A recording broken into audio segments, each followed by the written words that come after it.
ter na gentileza companhia. Cabem todos nessa travessia. Fala leve que a delicadeza também se senta à nossa mesa.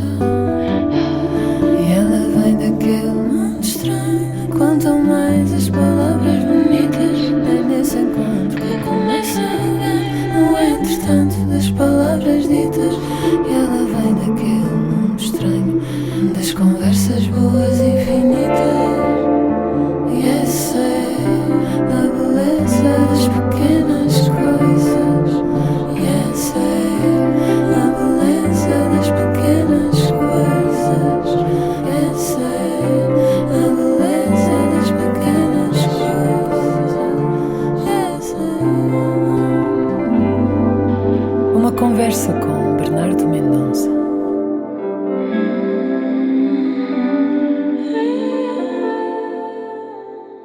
Olá, bem-vindas e bem-vindos à segunda parte da conversa com a escritora Lídia Jorge, depois no final da primeira parte termos ouvido um áudio surpresa do escritor e amigo João de Melo. Antes de mais, e antes de irmos à pergunta que João de Melo lhe lançou, que comentário é este áudio? Bem, há aqui de facto uma partida. Lagarta fugida. Lagarta, exatamente. Não, mas é de um amigo. E de facto há coisas aí, portanto, ele faz um elogio com, enfim, que talvez, enfim, de um amigo, de um amigo e de um parceiro. Foi um parceiro, tem sido um parceiro de longa data e une-nos uma amizade inquebrantável. E portanto não me admiro que ele tenha, enfim, dito as palavras que disse. Disse inclusive, a Lídia é a sua obra, é verdade? Eu acho que sim, acho que se vê, não sei, às vezes penso demasiado, que é uma demasiada até coincidência, mas enfim, mas isso já é outro campo. Não, acho que sim, quer dizer, o que é que nós deixamos neste mundo, o que é que nós somos, não é? Deixamos um traço durante algum tempo, o carpinteiro deixa as cadeiras feitas, deixa um armário, nós deixamos uns livros, não é? E depois se verá. A cadeira passa de moda, a cadeira a certa altura arde, e possivelmente os nossos livros também. E é muito interessante porque, por dizer isso, e o João de Melo sabe disso muito bem, nós falamos muito sobre aquilo que é a fugacidade da fama e a fugacidade de tudo isso.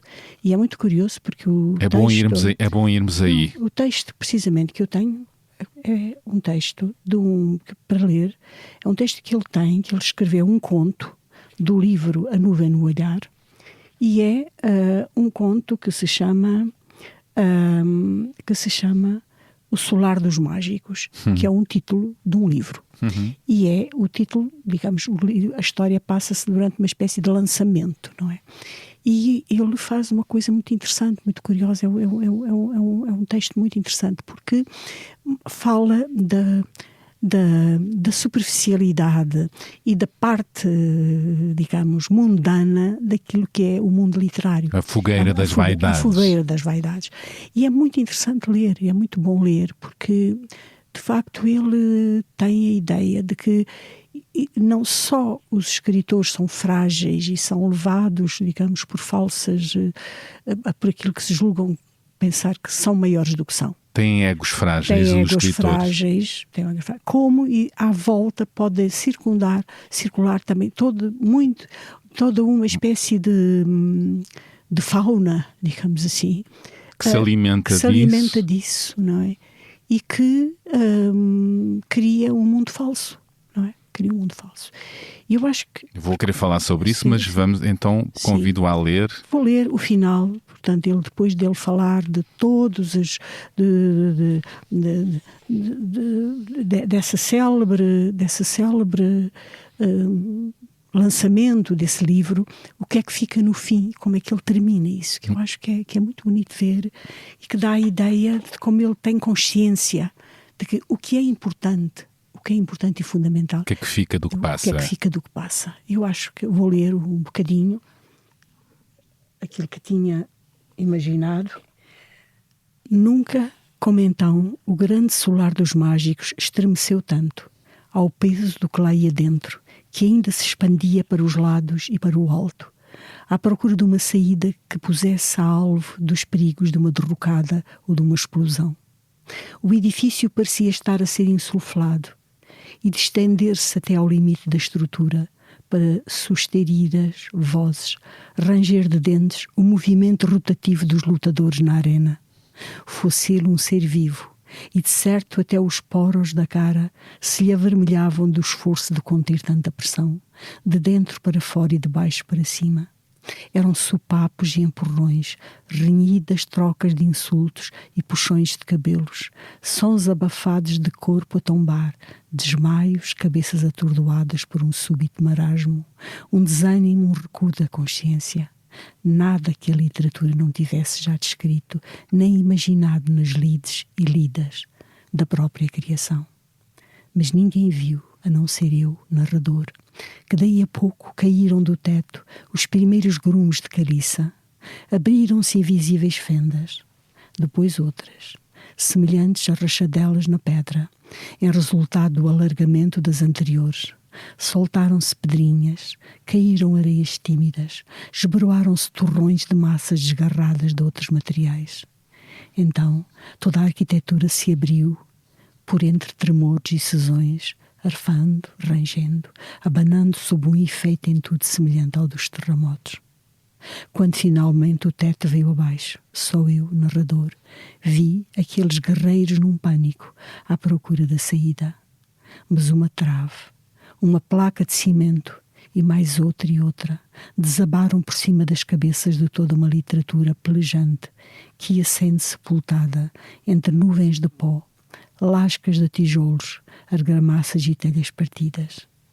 Ficou o solar dos mágicos a céu aberto, tal como o país o estava há muito, e exatamente assim, o céu aberto, corpos a jazer entre ruínas, alguns feridos, outros ilesos e sujos de pó, outros mortos e os restantes mal enterrados. Uau, que excerto maravilhoso. É um excerto maravilhoso que fala, digamos, de uma fantasia de um escritor, não é? E fala daquilo que fica, daquilo que pode ficar. Que somos todos mortais. Todos mortais. E isto é, e a fantasia da arquitetura, da fama, não é? E da luta por ter o sucesso no que pode resultar. Eu acho que é lindo, é lindo isto, é lindo. Ele é muito ágil, é um escritor muito ágil, e eu agradeço-lhe que ele se reveja assim em mim, mas eu devolvo a mesma admiração. Já vamos à pergunta de João de Melo, mas não resisto a perguntar-lhe, a partir desse excerto, e pelo facto de ter sido e já agraciada com inúmeras distinções e prémios ao longo da vida, nos últimos anos mais e mais, toda esta atenção e abraço coletivo é um bom alimento para si ou é agridoce, tem um lado perverso e de ilusão também? É sim, é bom porque porque no fundo é uma resposta a um esforço que fiz não para obter isso, mas para construir uma obra, digamos assim, que não está completa. E, portanto, é bom. Agora é assim, eu nem sequer procuro, naturalmente tenho a ideia de que tudo o que pode acontecer, ainda esta festa maravilhosa que aconteceu, de facto, ontem à noite. O Prémio Pessoa. Sim, foi de facto o prémio mais forte que eu tive, sobretudo porque é dado em Portugal aos portugueses. Foi a primeira mulher escritora que recebeu este prémio. Sim, é entre tantos já premiados, não é? 37, não é? Portanto, digamos, comove-me muito, e eu pergunto à minha mãe, que já cá não está, se ela alguma vez imaginou que a filha dela pudesse fazer parte e ser reconhecida assim. Sobre esse momento, e pegando nas suas palavras, escreveu talvez que se sentisse acompanhada pelo tal anjo do bom humor, que trouxe a de si pelo facto de se estender sobre os seus vestidos literários comuns a capa de um rei. A capa de um rei, porque é Fernando Pessoa. A capa dele, o nome dele. Sim. O nome dele. Não? Sim. Mas era precisamente isso que eu ia dizer. Era isso mesmo que eu ia dizer. Quer dizer, eu, de certa forma, tomo-me completamente a sério e agradeço imenso, e ao mesmo tempo não me toca. Não lhe toca? Não me toca na parte mais profunda do meu ser, não me toca. Isto é como se fosse alguma coisa que acontece à minha sombra. É como... Porque eu sei que o importante não é o agradecimento que vem depois, ou que vem no momento. O importante é fazer a coisa. O importante é fazer a coisa. Quer dizer, olha, ontem pensava assim, e eu agora estou à altura de continuar e de fazer alguma coisa que não me envergonhe perante esta confiança, porque o que aconteceu ontem à noite foi uma espécie não só de recompensa, mas uma confiança que me dão. Não é? Um abraço coletivo. Um abraço coletivo. Diz ontem à noite, já foi há uns dias, quando isto for para o ar, sim, ou há uns meses ou há uns anos, porque esta conversa não sabemos quando vai ser escutada pelas pessoas, há vários tempos. Foi um momento forte e importante da sua vida em todo o mais, apesar de tocar mais a sua sombra. Sim, foi um momento muito forte. Foi um momento muito forte, porque todas as pessoas que disseram que eu escrevi alguma coisa que teve importância para a sua vida, não é? E porque estavam muitas pessoas que escutaram, e naturalmente que numa plateia tão vasta há precisamente aqueles que fazem a figura do anjo da troça. Naturalmente. Com certeza.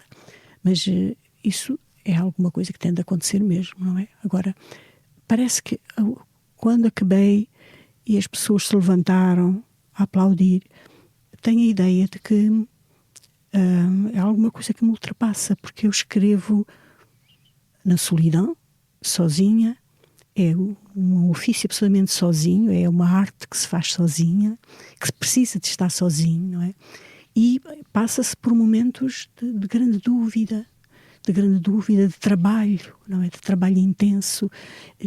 Lembro-me, aliás, acontece-me em quase todos os livros, quando chego ao fim, penso, mas isto, o que é que eu escrevi? Isto presta para alguma coisa? Lembro-me de que quando foi Os Memoráveis, eu passei ali 2 dias, quando vi o livro, e disse, ninguém vai acreditar em mim, porque isto é uma fantasia e as pessoas querem uma verdade e não vão acreditar na minha verdade. Passei ali até que as pessoas começaram a dizer que valia a pena.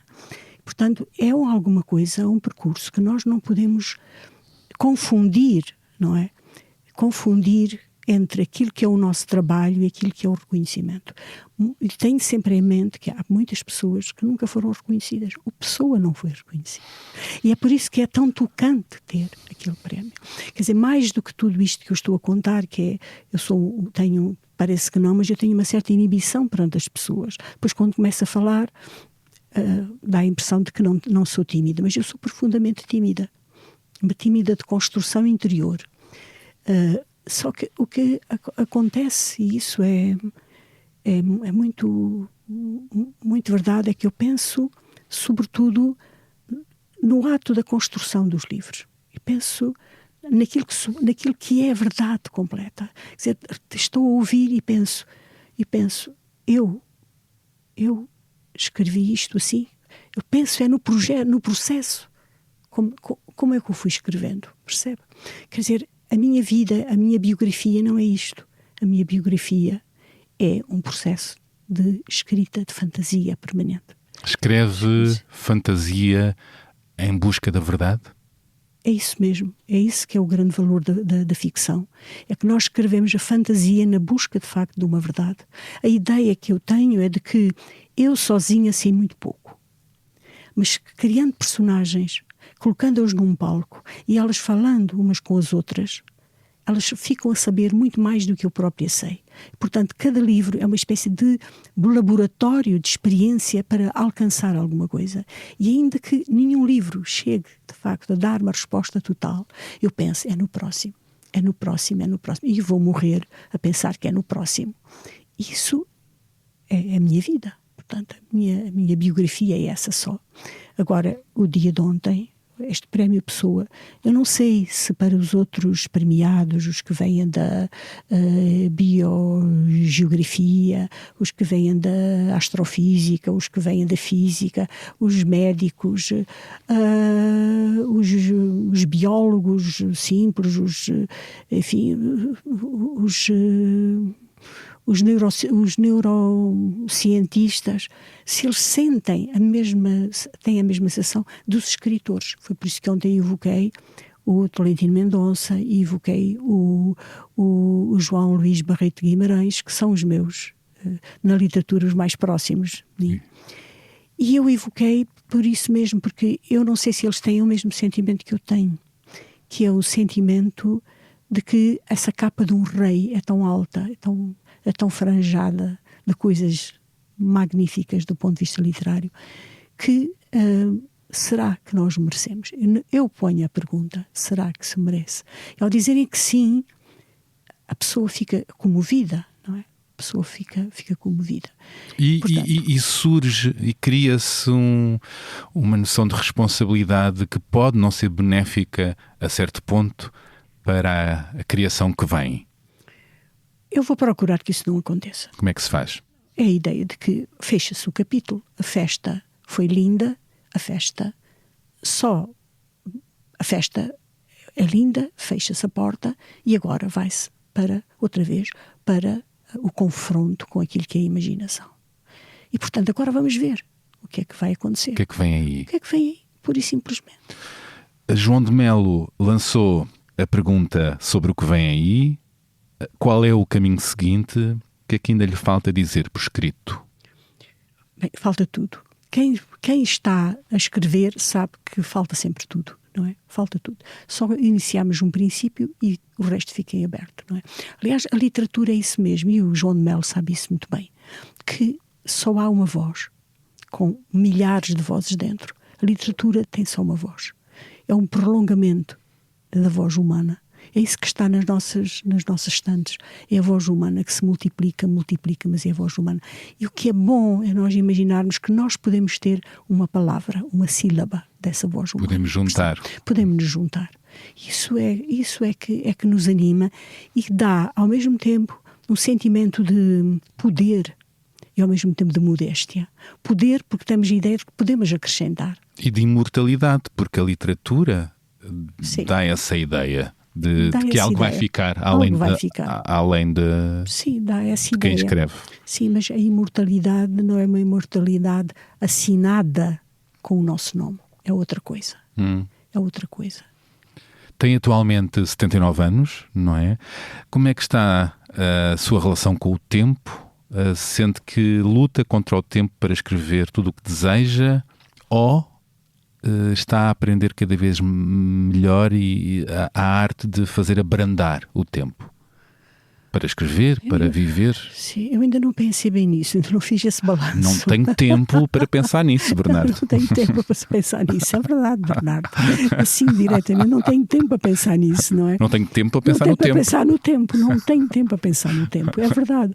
Eu vou deixando ir. Agora, sei que tem havido um período em que eu quereria mais ter estado em casa, que as histórias e uma ficção é alguma coisa que apodrece se nós não a desenvolvemos no momento exato. Que ideia interessante. Não, é mesmo. As ideias que estão na gaveta ou manuscritas, algumas notas, podem apodrecer se não forem escritas no momento certo. Se não sabe, naquela altura não se der o desenvolvimento que como se der. Um iogurte, como algo que se tirou do frigorífico, não é? Sim. Passou do prazo. Sim, talvez como um fruto. Um fruto. Ganham um bolor maroto, que depois dá lugar. Dá lugar a ou a caixa do lixo, para onde podem ir muitos dos papéis, não é? Sim. Pronto, portanto, isso às vezes dá-me uma certa aflição, porque ultimamente, e custa-me, quando isso acontece, começam os pesadelos noturnos, não é? Começam estradas que não têm fim e nós já queremos seguir, não chega lá mais. Acorda à meia da noite Há um com... touro imenso, com uns cornos grandes que quer pegar na pessoa, no corpo da pessoa, não é? E a pessoa acorda. Isso está-lhe a acontecer, assim, transpirada à meia da noite, a pensar nesses touros. E eu sei o que é que isso significa, não é? Que há algo para escrever. Sim, que estou faltando. Que estou faltando ao essencial. Está a sentir isso neste momento? Estou a sentir. É assaltada por esses pesadelos ou sonhos à meia da noite com touros? Sabe o que é? Dos escritores que têm de comum com toda a gente, são esses sentimentos, todos nós temos, mas depois o que tem de incomum e particular é que não temos pudor em falar disso, sabe? É verdade. Maria Teresa Horta, de forma maravilhosa e despudorada, usando a sua palavra, dizia que quando era assaltada pela poesia à meia da noite, de forma... Levantava-se ali, tropeçava, tentava alcançar a luz para não perder o poema. Sim. E escrever algures num papelinho, porque podia perder o poema se deixasse dormir. Sim, até às vezes se escreve, e quando isso acontece, escreve no próprio... telemóvel? Não, eu não sou ainda dessa geração de ir a correr ao telemóvel. Eu até no lenço. No lenço? No lenço. No Kleenex. No não Kleenex. Está ali mais nada à mão. Meio suado, meio poético. Meio suado, meio poético. Escreve-se. Escreve? Assim, já lhe aconteceu? Tantas vezes. Meu Deus. Tantas vezes, não é? Quer dizer, aparece uma ideia, não é? Um nome de personagem. Luto muito com os nomes dos personagens. Pensa muito neles. Penso muito neles. E a pessoa ouve um nome interessante, vai a correr escrever, não é? Tem alguns desses lenços na gaveta para o livro que vem? Não, esses vão para o lixo, depois passa durante a limpo, o dia claro. passa a limpo, não é? É isso. Escreve de forma destemida ou escreve com medo de falhar? Enquanto escreve? Não escrevo nada com medo de falhar. Pois. Não, vou escrevendo. Eu não tenho nem medo nem sofrimento de escrever. Não, esses dois sentimentos, muitos escritores escrevem, e grandes escritores, mas eu não tenho esse sentimento. Eu vou escrevendo, depois no final é que eu olho e digo, passei aqui 3 dias e isto estava mal, isto não prestou. Mas quando escrevo, estou a escrever alguma coisa em que acredito num momento. Portanto, escrevo nunca de forma timorata. É uma mulher de fé? Absolutamente, sou uma mulher de fé. Onde é que reside a sua fé? Nos seres humanos, numa relação entre os seres humanos e a natureza, e numa busca também de que alguma coisa existe que não tem explicação. Aliás, acho que precisamente Pessoa tem uma expressão admirável para falar disso. Ele diz uma coisa muito, muito importante, que hoje muitas pessoas estão a dizer, e é verdade. Ele diz que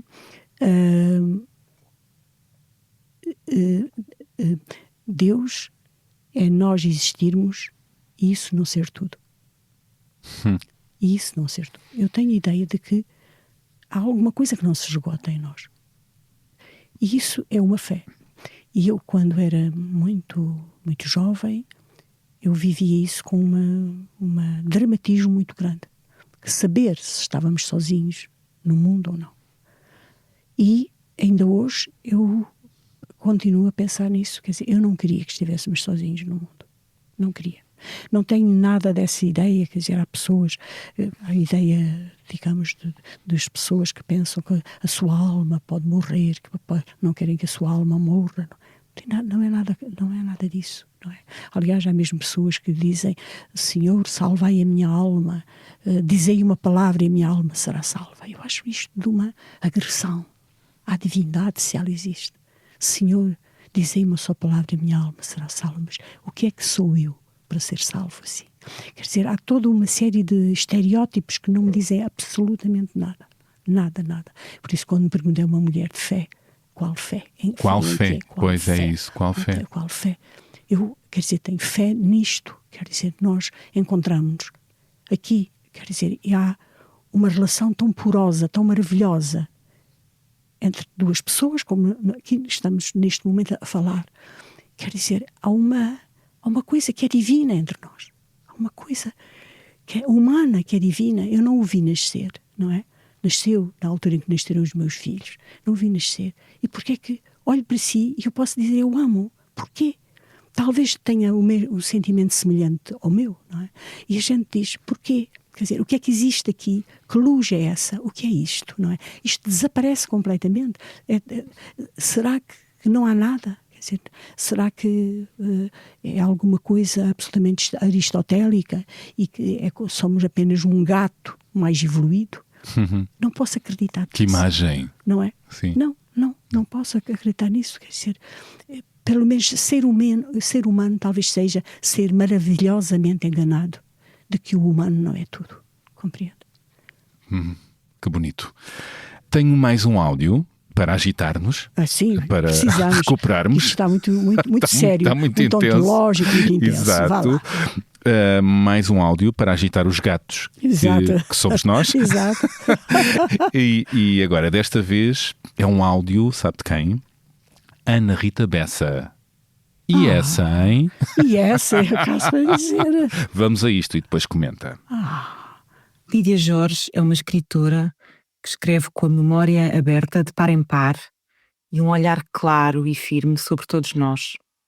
A sua obra nasce do encontro entre a história coletiva e a intimidade de cada um, entre o que foi silenciado e o que insiste e tem que ser dito. Como mulher, creio que atravessou a literatura portuguesa sem pedir licença e trouxe para o centro da narrativa vozes femininas, complexas, conscientes, muitas vezes feridas, mas sempre com uma palavra a dizer. A sua escrita é lúcida e é atenta às fraturas da humanidade e também da sociedade portuguesa. É profundamente humana na forma como observa o medo, o poder, a culpa, mas também a esperança.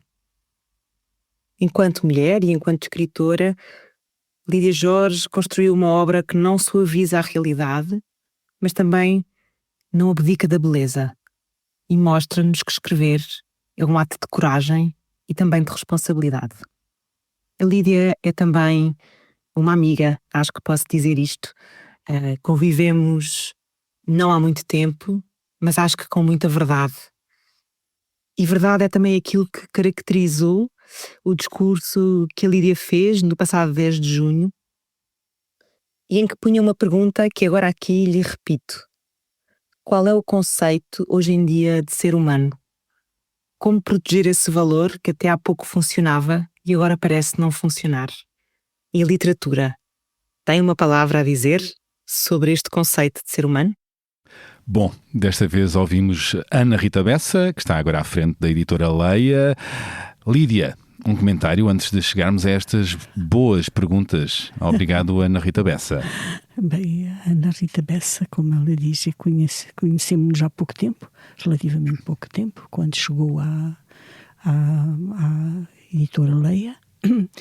Antes era deputada pelo CDS, e quando chegou à editora Leia e houve uma venda da editora e tudo isso, ela chegou num momento em que nós nos interrogámos muito o que é que iria acontecer.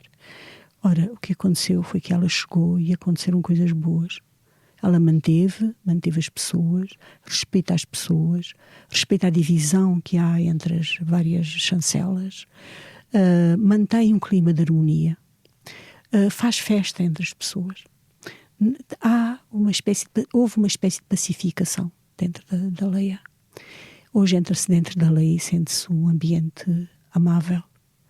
É bom trabalhar lá. É bom escrever para uma editora, neste meu caso Dom Quixote, para trabalhar lá. E um dos aspectos que para mim é importante é que a Ana Rita se interessa pelos seus autores. Comigo ela escreve, pergunta-me como é que eu estou, pergunta como é que as coisas vão. Quando eu já tive de socorrer-me para determinadas situações, ela está atenta ao que eu lhe peço. transformou-se numa amiga, de facto. E há dias li um texto dela antes do dia da votação, que me comoveu muito, porque ela foi clara, direta, não colocou uma única palavra a mais nem a menos na razão pela qual iria votar por uma vocação democrática. Pelo único candidato democrático. Exatamente. Ela fê-lo. Saiu de cima do muro. Saiu de cima do muro e mostrou-se, não é? Até porque corria, de facto, coisas que não eram verdade, e ela fê-lo com uma limpidez extraordinária. Mandei-lhe um grande abraço, de facto, por essa coragem, até por ter coragem para isso numa editora, a pessoa colocar-se politicamente, esclarecer-se, é alguma coisa em que se corre risco. Ela fê-lo, não é? Ela fê-lo e com força, com determinação. Portanto, além do mais, tem toda a minha admiração. Boa partilha. Vamos à pergunta da Ana Rita Bessa. Qual o conceito de ser humano? Como proteger esse valor que agora parece não funcionar ou estar desvalorizado? O conceito que nós temos de ser humano é o conceito que nós herdamos, de facto, do ser em liberdade que o iluminismo trouxe. É a ideia de que o outro vale, de que o outro é tão importante na balança do valor quanto eu mesmo. O outro não é menos, independentemente da origem, de onde vem ou da cor da pele? Nada. Existe o ser humano. O ser humano tem os mesmos genes, é por toda a parte. O ser humano, os mesmos genes, não, tem a mesma ADN por toda a parte. O ser humano merece olhar. Há um filme que eu acho que se chama A Criança Selvagem, L'Enfant Sauvage. Esse filme do François Truffaut, que penso que vem dos anos 60, em que essa questão é perfeitamente clarificada. É o menino selvagem que é apanhado, como nessa altura apanharam-se muitos, e houve, em tempos havia imensas crianças que eram abandonadas, que eram perdidas, não havia os meios modernos para as recuperar, e há um professor que apanha, portanto, a quem oferecem, a quem dão um professor, um médico, a quem trazem uma criança dessas. Essa criança ele chama para o instruir, dá-lhe um nome, chama-lhe Victor, porque queria que ele vencesse, mas também porque o som O era um som a qual ele, que era um ser humano, mas era um ser humano selvagem, portanto só tinha vivido com animais e na sociedade, e na selva, ele atendia ao som O, porque era a caída os frutos, quando caíam, ele ia comer, o som fazia O ao bater no chão. E então ele, portanto, chamou-lhe Victor. E o que aconteceu foi que ele começou a fazer-lhe estímulos, a estimular de várias maneiras para ele tornar-se uma pessoa. E ele duvidava, será que é mesmo um ser humano? Porque não falava, não sabia o nome, não sabia sentar à mesa, não sabia nada, era um ser humano.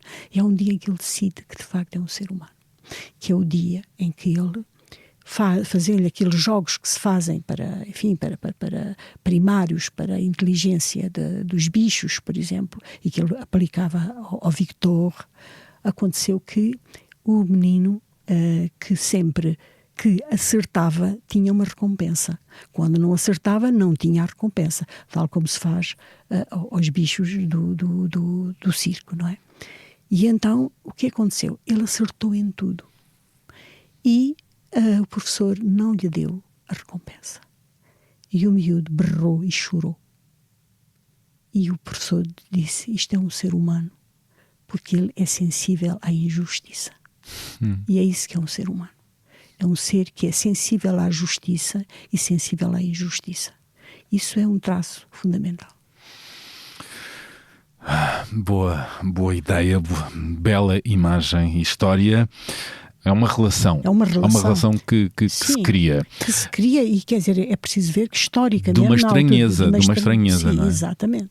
A história, quer dizer, revela o que é o avanço da humanidade e porque é que, quando é que os seres humanos são verdadeiramente humanos. Quer dizer, quando têm a capacidade de aplicar a justiça, de entender justiça. E a justiça é essa equidade entre os seres humanos. O humor também é próprio dos seres humanos. O que é que a faz rir? O que é que a faz gargalhar mesmo? Bem, a inteligência que joga, não é? A inteligência que joga, que não aceita, que, portanto, que faz um détour, como é que se posso dizer, faz uma volta no pensamento, não é? E que se apresenta do outro lado. Aliás, é muito interessante porque posso contar aqui um jogo engraçado que aconteceu a um homem que me faz rir imenso. Chama-se Onésimo Teotónio de Almeida. Ah, sim?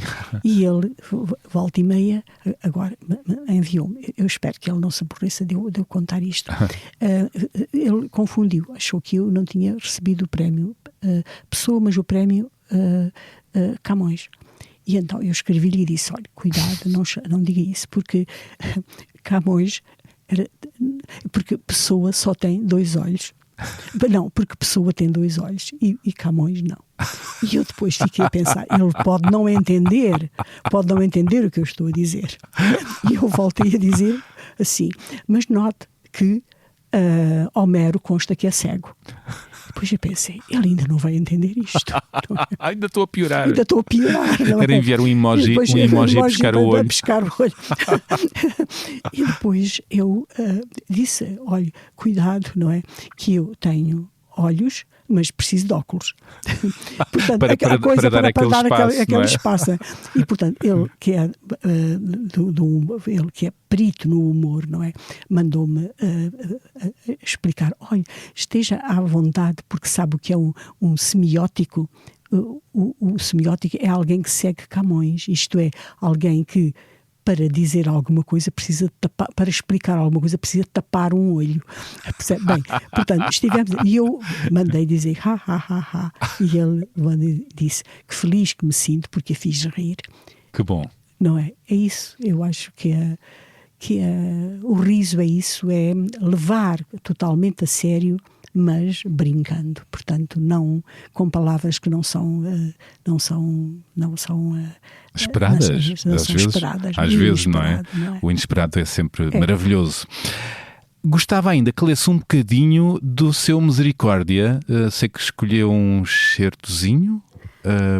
Eu escolhi um excerto precisamente que tem a ver, parece que estava tudo combinado, mas não tudo estava. Combinado, isto tivemos muito tempo a ensaiar, muito mais do que o Super Bowl americano, não é? É muito mais. Como é que isto foi? O Bad Bunny não ensaiou tanto como nós. Eu vou começar a ler, se a certa altura perceber que é longo, eu paro. Não é? Vou deixar que a Lídia se sinta. Tá bem, então vamos ver. Eu começo a ler. Bem, isto é o encontro entre a mãe e a filha. Eu vou ler isto porque alguma coisa que intriga as pessoas é que relação é esta entre a mãe e a filha, não é? E há pessoas que pensam que é uma relação má que está aqui desenvolvida. E não é, é o contrário. Também acho que não é. É o contrário, mas portanto, a certa altura a filha vai ver um dia a mãe e leva-lhe coisas, leva-lhe comida, e assim ela fica, em vez de ficar contente, fica zangada, porque acha que a filha está a perder tempo, porque a mãe tem essa noção de que a filha é uma desleixada com o tempo e que utiliza o tempo para aquilo que não é útil e que portanto perde oportunidades. Então a certa altura a filha diz: então eu vou massajar-lhe as mãos. E aí eu olhei, isto é o relato da mãe, do pensamento da mãe. Aí eu olhei para o seu rosto, tão parecido com o rosto de Edgar de Paula, o rosto do sedutor, e comecei a lembrar-me dos defeitos dele e dos erros da minha filha, e não conseguia deixar de olhar para ela, ocupada com as minhas mãos, e de pensar no que deveria dizer-lhe. Porque tu, filha de Edgar de Paula, levantas-te tarde, telefonas para este e para aquele, atendes quem bate à porta, mandas entrar, fazes cafezinho, serves na chávena, convidas para almoçar, vais mostrar os pássaros nas árvores. Almoças. Depois preparas o meu lanche, voltas a receber telefonemas, acomodas o lanche dentro do saco, metes-te no carro, pelo caminho ainda vais fazer umas compras, mais um café sentado, outro ao balcão. Aproximas-te do Hotel Paraíso, parqueias o carro, passas todo este tempo comigo, regressas, suspiras, telefonas, abres a correspondência, abres o computador, inicias o teu trabalho às 5:30 da tarde. Estás concentrada durante 2 horas no máximo. Sais para a rua, regas o jardim, telefonam-te, visitam-te, fazes de novo café ou chá, despejas na chávena. Tudo sobre o tabuleiro. Não andas rápido, não te despachas. Uma vez eu vi um filme sobre Dostoiévski e ele isolava-se e escrevia. Não procedia como tu procedes. Enquanto escrevia lá na Rússia, rodeado de neve, ele não interrompia para servir cafezinhos, nem ia às compras só porque outros lhe pediam. Não ficava parado nas prateleiras, nas pastelarias a ouvir conversinhas como tu. Pensa naquele homem que se chamava Balzac. Pensa no Faulkner. Todos esses sobre quem tu estás sempre a falar como se fossem teus tios. Não são. Desperdiçavam eles o tempo deles como tu fazes? Vai informar-te sobre como procediam. Aposto que escreviam dias a fio. Um deles, não sei qual, nem despia a camisa de dormir para não perder tempo a mudar de roupa. Passava o dia em cima do papel, vestido de camisa de noite, para poupar tempo no dia seguinte. Então o que queres fazer tu da tua vida? Diz lá. Disseste que querias fazer amor com o universo, o que é inviável, e isso quer dizer que desistes dos teus projetos viáveis. Meu Deus, abre a boca e digo-lhe tudo isto? Não digo. Não devo eu dizer estas verdades à minha filha? Melhor dizendo, eu pensava para mim, mesmo estas e outras frases semelhantes, mas todas elas ficavam presas dentro do meu peito. O peito fechado à chave, o silêncio na minha boca, cozida com filosel de nylon. Que maravilha! Que belo excerto, belíssimo livro, que me atravessou, como sabe, de uma maneira particular e que marcou este nosso encontro e reencontro. Sente que muitas vezes desperdiça o tempo, como sim, sua mãe ou a narradora achava? Sim, porque faz parte da minha vida. A certa altura tentei de facto controlar isso, mas não é possível, quer dizer, a pessoa tem o seu temperamento, e eu sou de facto uma casa aberta, portanto, olha, eu sou uma casa aberta, isso é muito bonito, não é? É uma casa aberta onde entram muitas personagens também, não é? Entram e saem. Alguns saem a correr. Que maravilha. Bom, vamos dar música à nossa conversa. Que músicas é que podemos ouvir agora? No tema de arranque ouvimos a Bela Moleira, de Schubert. E agora, o que é que podemos ouvir mais? Uma versão cantada por Joan Baez, não é? E não pelo Bob Dylan, que é With God on Our Side. Então, esta porquê? Sei que é um tema do seu tempo de juventude, não é? Claro, foi escrita pelo Bob Dylan, mas eu gosto da Joan Baez a cantá-la. Dançou ao som desta... Ou mexeu-se assim? Mexer-se, sim, sem dúvida alguma. Quer dizer, era do nosso tempo, não é? Claro. Mas o que eu acho, e foi por isso que eu escolhi, é que é a letra. A letra é para os nossos dias, não é? É uma coisa absolutamente extraordinária, porque tem aqui tudo, não é? Tem aqui tudo. Como Deus está sempre afinal dos dois lados. Afinal dos dois lados. E de nenhum, não é? E de nenhum. E, portanto, ele diz, agora, não há língua que possa dizer, portanto, aliás, ele diz mesmo, nestas horas, penso que Jesus foi traído por um beijo e até Judas Iscariotes tinha Deus do seu lado. E depois diz, mas se Deus estivesse no nosso lado, agora não há ninguém que diga, não há línguas suficientes para dizer, se Deus estivesse do nosso lado, então não havia guerra. E hoje é a mesma coisa. Quer dizer, nós julgamos que Deus está do nosso lado, não é? E os russos, neste caso, pensam que está... O mesmo, e os palestinianos também, todos pensam. E os iraquianos também. Todos pensam que Deus está do lado deles. E na verdade, está em todo o lado e não está, não é? Não está. Daí a guerra, não é? E, portanto, uma canção, uma música que podia ter sido composta hoje mesmo. Aliás, ele fala mesmo dos russos, fala de tudo que está aqui. Quer dizer, é uma coisa extraordinária, porque podia ter sido escrita hoje, com um apelo à paz. À paz, porque no fundo, se Deus, afinal, é uma crença de cada um, absoluta de que cada um é que tem a razão, só há uma forma, é de expulsar essa ideia e dizer somos humanos. vale a pena é fazer a paz. O outro tema que trouxe é cantado por Ana Bacalhau, Por Nos Darem Tanto, não é? Sim. Bom, um tema que traz assim uma voz feminina e uma emancipação das mulheres portuguesas. Também um bocadinho um sinal e um recado para não se esquecer como é que era no tempo do Salazar ou dos Salazares. É, dos três. Dos três. Não, é de facto magnífico, não é? Magnífico. Foi em 2024, portanto fazia o 50 anos da Revolução.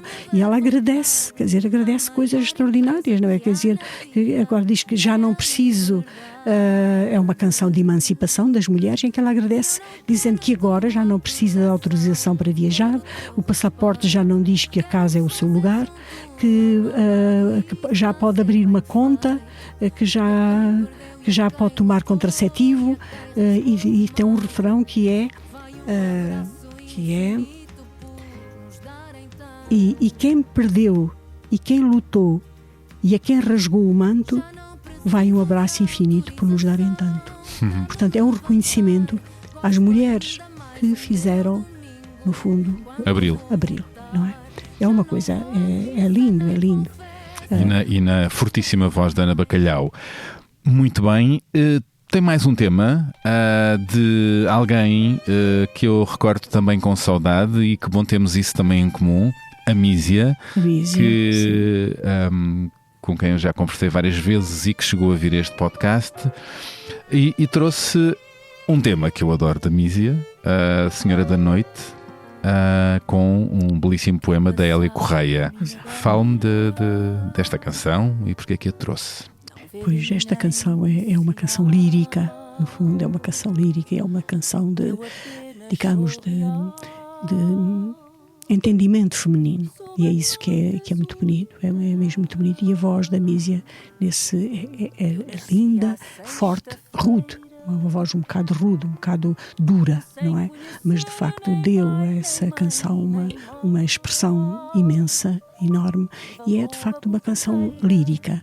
E as palavras e a poesia e as canções na forma de cantar da Mísia soava sempre de uma maneira muito particular. Sim. Ela dava muito peso e valor à palavra, não é? E sentia-se, e uma mulher fascinante. Uma mulher fascinante. Fascinante. Obrigado por tê-la trazido. E que sugestão cultural é que poderia partilhar com quem discuta? Tenho ideia que estava a pensar num filme, não é? Estou a pensar num filme, o Agente Secreto, não é? Do Kleber Mendonça Filho. Exato. Protagonizado por Wagner Moura, sim, que está indicado para os Oscars, não é? Bom, isto já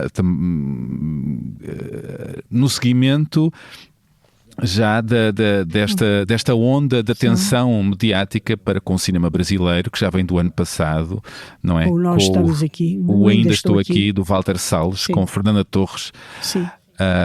Também, bom, ganhou o Globo de Ouro e foi indicada para o Oscar. E o filme, aliás, ganhou o Globo. Eu acho que é um filme que reporta ao ano de 1977 e que se passa em Pernambuco, o Agente Secreto em Pernambuco, durante a ditadura militar brasileira, sim, aliás, como Ainda Estou Aqui. Sim. Portanto, dois filmes que apontam para a memória e para o que é que, sim, acontece em termos de ditadura. E o que acontece de interessante é que o filme Ainda Estou Aqui é um filme que diz a memória tem de voltar, eu ainda estou aqui. Este filme diz-me outra coisa, a memória tem de estar aqui porque nós estamos a perdê-la, esclarece isso. A parte final do filme, para mim, é mais, digamos, é a parte que explica o filme. Explica o filme e explica porque é que se chama afinal Agente Secreto. Não parece, o nome eu achei um bocado estranho, não encontrei mesmo nenhuma explicação, mas eu creio que o Agente Secreto é o próprio personagem que é interpretado pelo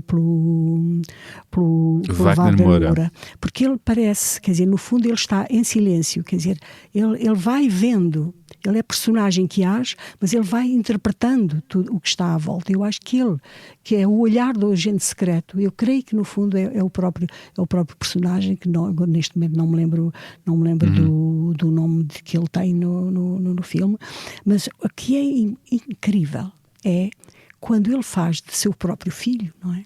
E desconhece completamente a vida do pai.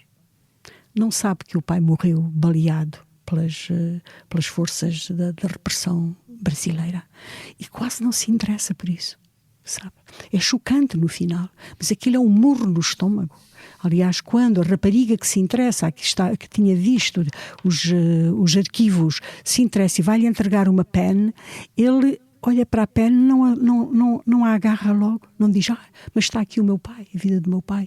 Possivelmente os avós, que foi com quem ele foi criado, acabam por não lhe passar, porque há uma espécie de essa herança, herança. E, portanto, ele passa para uma nova geração que não se interessa. Não se interessa por quem fez a mudança para a democracia. Isso, de uma maneira muito diferente, lembra-me a Misericórdia, não é? Porque faz-me lembrar, de certa maneira, quem não se interessa por quem esteve antes de nós, não é? Sim, os que nos educaram, os que têm outras memórias e outra sabedoria. Outra sabedoria, é verdade, sim. Os mais velhos desconsiderados, ou os que partiram e que são esquecidos. Que é uma perda, quer dizer, é uma perda na construção do futuro. Porque a construção do futuro não é que ele se faça por imagem do que aconteceu. Pode até fazer-se por oposição, mas tem de ter esse conhecimento para saber escolher o melhor. Isto é, aquele filho que representa ali poderia ser perfeitamente não sei, talvez esteja a ser, digamos, bolsonarista. Possivelmente. Passou-me isso pela cabeça, naturalmente, que não é justo, não é em ficção fazermos estes remendos. Mas é isso. Cada um acrescenta. Quer dizer, é natural sempre, que seja, porque, quer dizer, está ali, faz parte de um hospital de hematologia, está ali, dá a impressão de que está insensível. Não é insensível aos seus doentes, mas dá a impressão de que está insensível ao mundo da estrutura política global. E do que se conseguiu para a liberdade que ele vive. Claro que o filme também merece esteticamente, porque é, digamos, poderoso do ponto de vista em que, tal como no Bacurau, eu gostei mais ainda do Bacurau, mas aqui utiliza imenso a estética, digamos, da deformação, do feio, e é uma estética rude, muito forte. Encontra beleza no feio, Lídia? Sim, encontro. Pode-se encontrar beleza no feio, encontra-se beleza no feio, não é? Aliás, o sublime inclui o feio. O sublime, que é o grau superior do belo, inclui o feio, não é? O disforme pode ser alguma coisa que tenha um poder de intervenção, intervenção não é a palavra, mas um poder de perscrutação dentro de nós, de nos atingir dentro de nós. Nos espantar. A vida tem sido boa para si? Tem. Muito boa. Muito, muito boa. Tive encontros com pessoas maravilhosas ao longo da minha vida, as suficientes para contrabalançar as péssimas que encontrei. E isso é de facto muito bom. Encontrar aquelas que são boas e que nos dizem a vida vale a pena. Eu encontrei pessoas no momento certo que me ajudaram e hoje continuo a ter pessoas magníficas junto de mim. E está disponível para conhecer pessoas novas? Estou, claro. Bom. Está. Não, eu digo isto porque há aquela ideia de que com o avançar dos anos, incluo-me nisso, não é? Não tenho 20 anos. Com o avançar dos anos vamos adquirindo uma anestesia, um olhar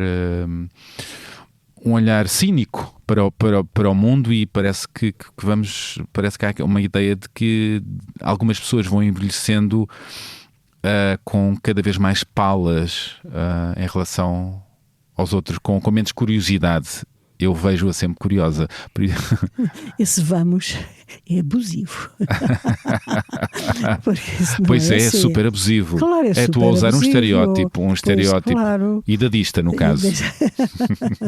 Não. Dê-me horizonte, Não, Lídia, não. diga. Isso é um disparate. É um disparate. Exato, Então, com tá o bem. I. Com o I, disparate. Não, porquê? Porque isso não é verdade. Quer dizer, as pessoas estão abertas, não digo todas, quer dizer, porque nós antropologicamente temos características diferentes, não é? Há pessoas que se desinteressam por saber, se desinteressam do outro, que quando vê alguém jovem dizem, já sei como é que tu vais ser um velho. Pois. Há pessoas que estão sempre a ver tudo isso, não é? E ficam agarradas à narrativa no meu tempo, não é? Sim, no meu tempo e coisas no género. E dizer já a mim melhor... Já vi, já sei, não é? Quanto mais conheço os homens, melhor, mais gosto dos cães e coisas no género. Há de tudo, não é? Agora, eu acho que a maioria das pessoas, até ao fim da vida, quer conhecer amigos, quer conhecer novas pessoas, quer dizer, e manter aqueles que ama, pelo amor de Deus. Como sabe, este podcast chama-se A Beleza das Pequenas Coisas, a que pequenas coisas do dia-a-dia atribui agora interesse, beleza e tem gosto em dedicar tempo e atenção. Pequenos grandes prazeres de hoje. Fazer café de manhã. Ai, o cafezinho. Fazer café tão bom. E ainda por cima o meu café agora, infelizmente, não é do café puro. Não. Que esse é que tem um bom aroma, não é? Mas agora o meu é de uma misturinha, só lá tem um bocadinho de café. Mas mesmo assim... Para não... Quer dizer, para os nervos não estarem... Não estarem em franja, não é? Mas, de facto, o cheiro do café diz amanheceu. Percebe? O cheiro do café diz Fez-me lembrar amanheceu. agora o professor Eduardo Lourenço, que também me falava dos inícios do dia, ele naquelas pilhas de jornais, com o seu café brasa. Ele falava-me do café brasa. Mas o café brasa já não tem café nenhum. Pois o café não. brasa só tem... Desculpem a publicidade, mas Eduardo Lourenço falou do café brasa, não posso deixar de ir. Tem bem. Literatura isto, sim, não é? Sim, sem dúvida, mas eu até para o estrangeiro já tenho mandado café brasa, porque tem um sabor a café, mas não é café, é cevada. É cevada moída, não é? Ou não sei o que mais lá põe. Mas aquilo inclusive tem um bom aroma. O Eduardo Lourenço lembrou bem. Fiz bem. Fez muito bem lembrar. E a partir do café.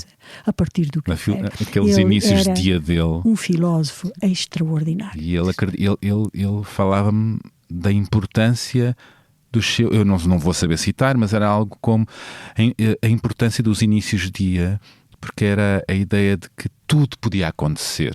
Claro. Era isso, não é? Claro, que bom. Claro. Ele foi um filósofo único. Eu não tenho também privado com muitos, não é? Mas com o Eduardo privei. E o que era importante, e é muito interessante que lembre isso, é que ele misturava dois planos. Um era um conceitualista, era o homem dos conceitos, não é? E o outro era o homem das coisas palpáveis, pequeninas que ele gostava. A beleza das pequenas coisas. A beleza do perfume.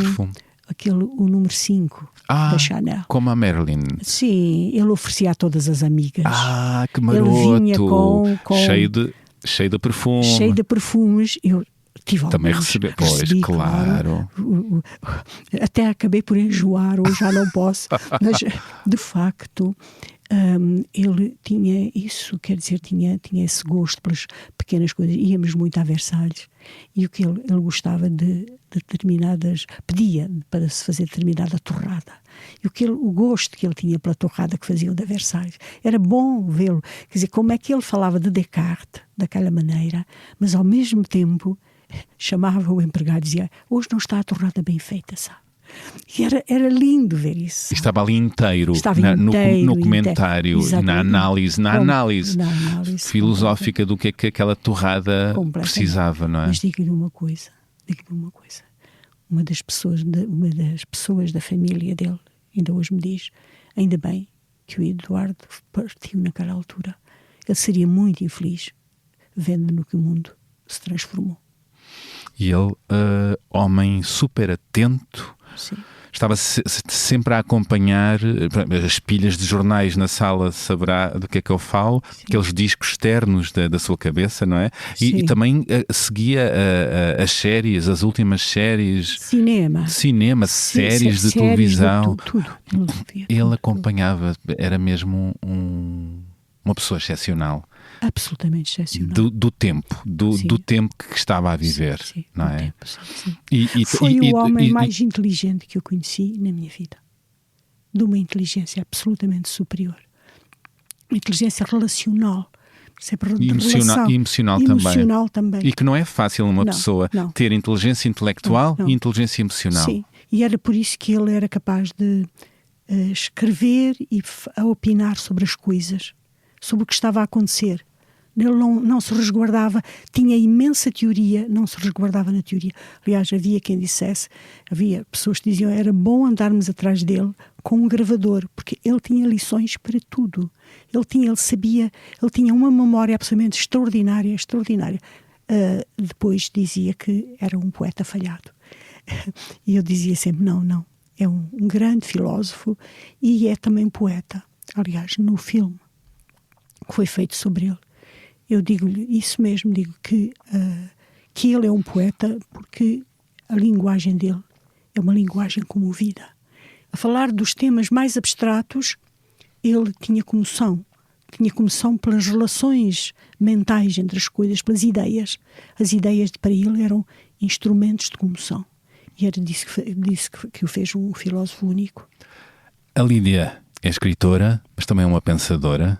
Ajuda-nos a pensar.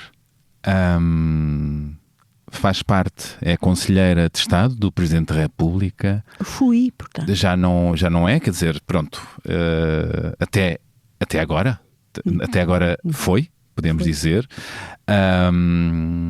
Conselheira de Estado das pessoas comuns. Sentiu-se escutada nesse papel? Não, de certa forma não. Mas o que eu penso é assim, a pessoa pode se iludir. E posso pensar que continuo válida a pensar, mas aquilo é tão importante, que eu acho que o roulement das pessoas é muito importante. Isto é, que pessoas de várias, portanto, que não se fixe, digamos, num modelo, num grupo de pseudo-sábios que estão ali eternamente a dizer as mesmas coisas. Sentiu-se às vezes em grupos de pseudo-sábios? Desculpa a provocação. Sim. Por vezes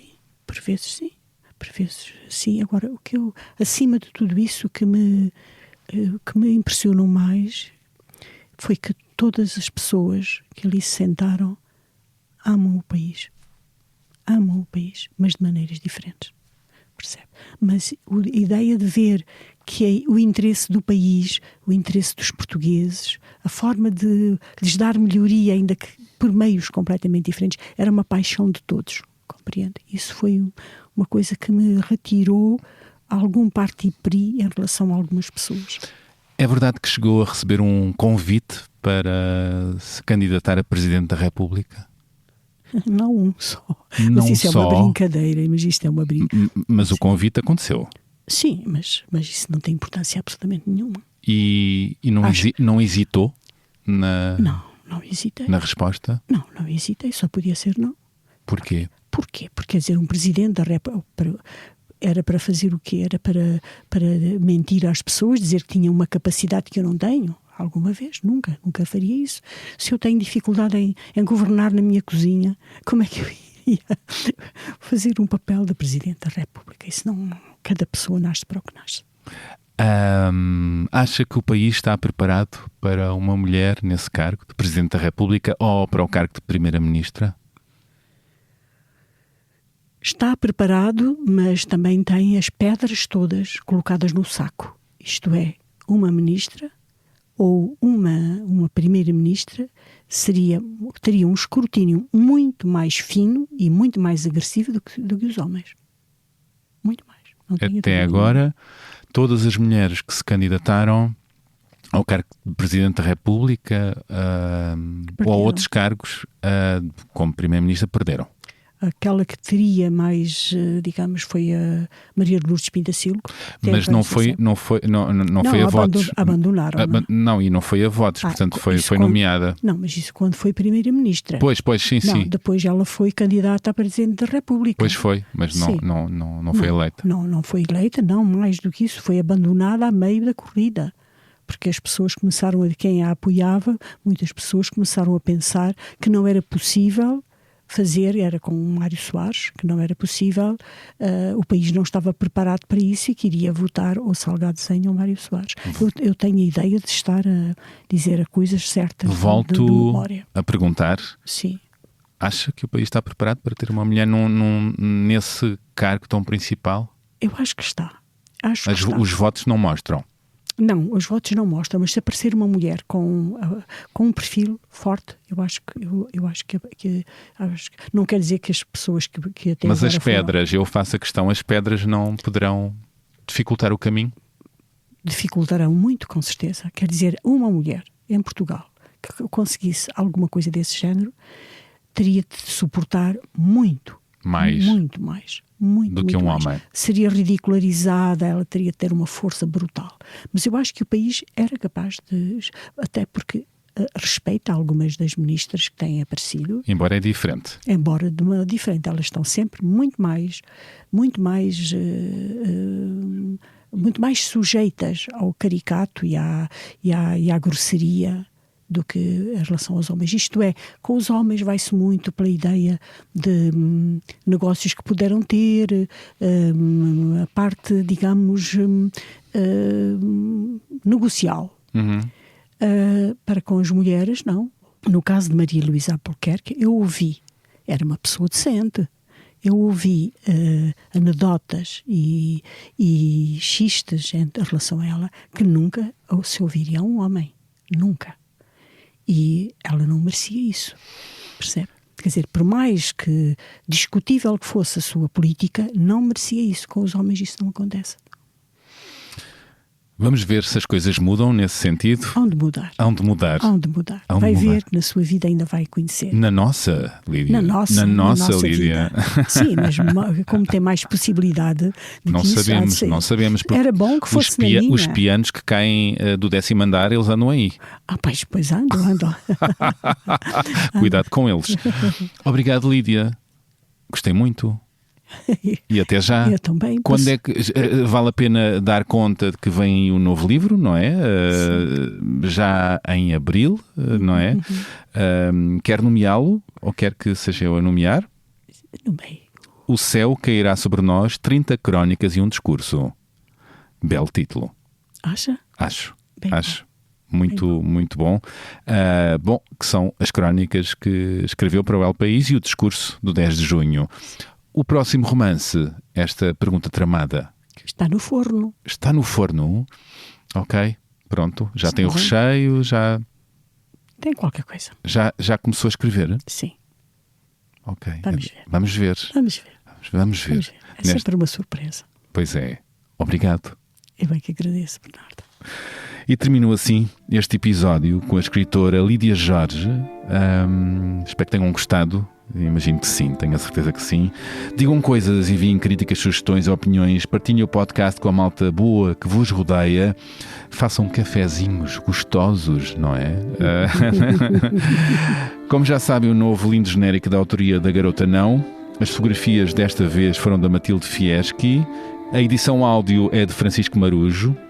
Dito isto, despeço-me. É tudo por agora. Volto para a semana com mais uma pessoa convidada. Até lá.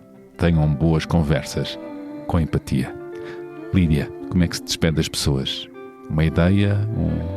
Um suspiro? Não, dizendo até à próxima vez. Até à próxima. Sim, até à próxima. Obrigado, Lídia. Eu bem que agradeço.